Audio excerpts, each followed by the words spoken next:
যুক্তরাষ্ট্রে টুইন টাওয়ারে হামলার 2 যুগ পেরিয়েছে। প্রাণঘাতী সেই সন্ত্রাসী হামলার পর বদলে যায় গোটা বিশ্বের চিত্র। সন্ত্রাসবাদের বিরুদ্ধে যুদ্ধের নামে মুসলিম দেশগুলোতে নামে পশ্চিমাদের জোটবদ্ধ হামলা। যুক্তরাষ্ট্রের রাজনীতিতে আমূল পরিবর্তনের পাশাপাশি বিশ্বব্যাপী ছড়িয়ে পড়ে যুদ্ধ পরিস্থিতি।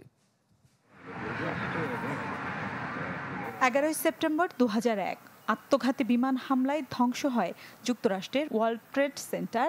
হামলা চালানো হয় মার্কিন প্রতিরক্ষা বিভাগের সদর দপ্তর পেন্টাগনেও, যাতে প্রাণ হারান বিশ্বের 90টি দেশের প্রায় 3000 মানুষ।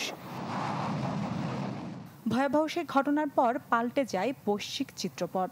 সন্ত্রাসবাদের বিরুদ্ধে যুদ্ধের নামে মুসলিম দেশগুলোতে শুরু হয় পশ্চিমাদের জোটবদ্ধ হামলা।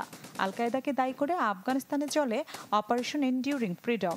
মার্কিন আগ্রাসন থেকে রেহাই পায়নি ইরাক, সিরিয়া, লিবিয়া সহ আরব বিশ্বের বিস্তীর্ণ অঞ্চল। প্রকট হয় শরণার্থী সমস্যাও।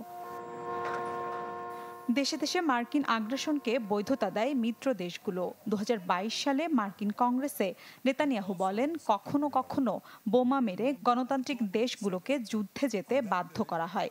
টুইন টাওয়ারে হামলাকে পার্ল হারবারের ঘটনার সাথেও তুলনা করেন তিনি। 11 সেপ্টেম্বরের হামলার পর বিশ্বব্যাপী বিমান ভ্রমণে নিরাপত্তা জোরদার করে ওয়াশিংটন। মার্কিন কংগ্রেসে পাশ হয় প্যাট্রিয়ট অ্যাক্ট নামে আইন, যাতে যে কোনো ব্যক্তি ও প্রতিষ্ঠানের উপর নজরদারি চালাতে পারে মার্কিন সরকার। নিউ ইয়র্কে হামলার স্থানে এখন দাঁড়িয়ে আছে 9/11 মেমোরিয়াল ও মিউজিয়াম।